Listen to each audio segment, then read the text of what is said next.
From a cosmological perspective, modern science has attempted to quantify the universe in terms of observable matter and energy. Astronomers estimate the observable universe to be approximately 93 billion light years in diameter, containing hundreds of billions of galaxies, each with billions of stars. This is only what is detectable through current technology. The unobservable universe likely extends far beyond. Yet the verse teaches that even this incomprehensible expanse is encompassed by the Kursi. It situates the human understanding of space within a broader divine framework, indicating that what we observe is minuscule in comparison to the vastness of Allah's dominion. Where the universe is vast, the Kursi is infinitely larger. Where the universe has limits, the throne transcends all boundaries. The Quranic description also touches upon the concept of divine preservation, and preserving them does not tire him. The sustaining of the heavens and the earth is effortless for Allah. From a scientific lens, this aligns with the understanding that the universe operates through finely tuned constants and laws. Gravity, electromagnetism, the strong and weak nuclear forces, and the expansion of space are all maintained in precise balance. A slight deviation in any of these would lead to cosmic collapse. From this perspective, Ayat al Kursi can be understood as stating that the maintenance of the cosmos is within Allah's effortless authority. The Subhanallah. stability of planets, the rotation of stars, the expansion of galaxies, and the flow of time are all preserved without effort, without fatigue, and without interruption. This observation intersects with what modern cosmology identifies as the fundamental constants, highlighting a universe that functions harmoniously under a sustaining principle. The throne itself, or Arsh, has been described by scholars as the largest creation of Allah. Although the Kursi extends over the heavens and the earth, the throne surpasses even the Kursi. The Subhanallah. scale is deliberately portrayed to stretch human imagination. Al-Qurtubi, in his commentary, stated that if one were to imagine the seven heavens as a single object, the Kursi would be a vast area larger than that object, and the throne would dwarf even the Kursi. Such descriptions indicate that the throne is not part of the observable universe, not confined by the dimensions we understand. The Quran uses these terms to emphasize magnitude, authority, and transcendence. In philosophical terms, it is a way to convey the concept that Allah's dominion and essence are beyond all physical limitations.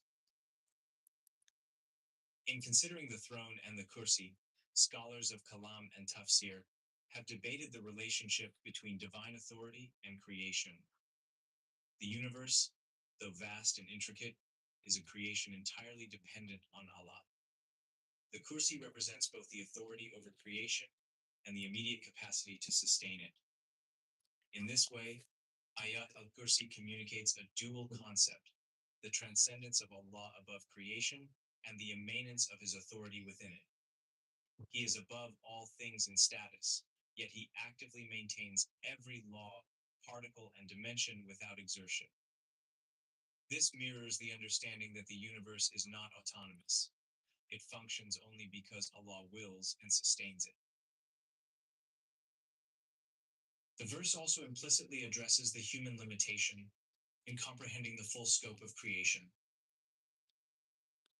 Humans perceive a universe that is vast, yet measurable in terms of light years, galaxies, and cosmic structures.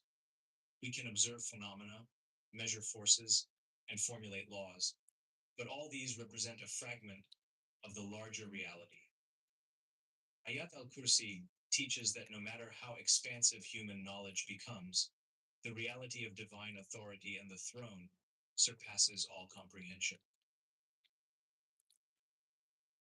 Classical scholars emphasize this limitation to maintain humility and understanding. As Ibn Kathir explains, the human mind cannot encompass the full magnitude of the Kursi, let alone the throne, which remains beyond all observation and imagination. In conclusion, Ayat al Kursi, through its mention of the Kursi and the throne, directs attention to the scale of divine authority and governance. It emphasizes that the universe, in all its immensity and complexity, exists under the command of Allah, who neither tires nor sleeps. It situates human perception within a broader framework, showing that all observable creation is a subset of divine dominion. The throne remains beyond comprehension. The Kursi encompasses the heavens and the earth, and the knowledge and power of Allah sustain all existence. The verse communicates a vision of the cosmos that is simultaneously awe-inspiring, humbling, and precise.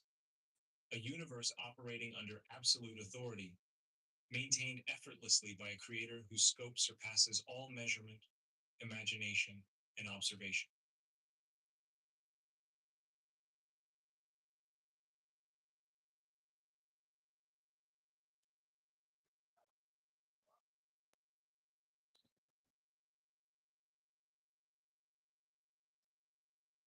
In the name of Allah, the most gracious, the most merciful. Who is Allah? He is the eternal absolute. He begetteth not nor was begotten, and there is none comparable unto him. He is the everlasting, before whom there was no dawn. Time does not touch him, nor do the ages leave their mark upon his majesty. He is the first and the last, the manifest and the hidden, the one beyond all form and likeness. He is higher than the loftiest heavens, yet nearer to his creation than the very breath within their chests. No shadow moves, no leaf falls, but that he knows of it. His presence fills all realms, seen and unseen, and his command upholds the very fabric of existence. Ask yourself, what do you truly know of your Creator? Who is he? What form does he bear? In truth, no mind can grasp the essence of Allah.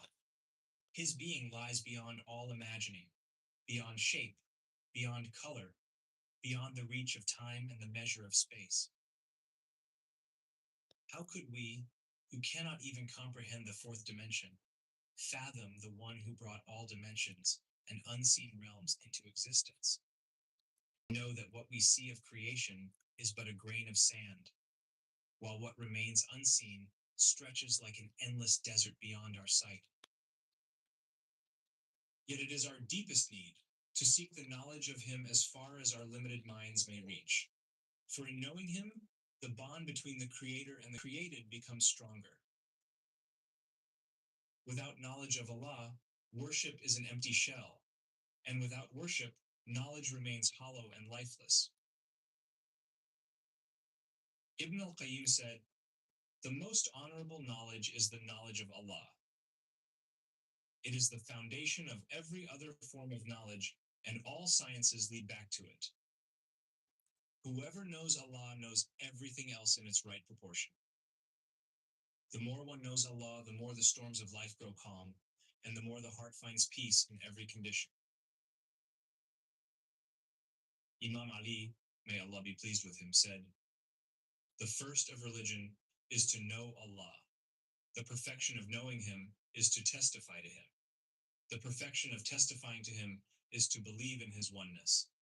And the perfection of believing in his oneness is to be sincere to him." How true those words are. Those who truly know Allah find a peace that does not waver with circumstance. Their faith stands firm when others falter, for the heart that knows its Lord cannot be shaken by the world. That is why the companions of the Prophet accepted every command of Allah with such strength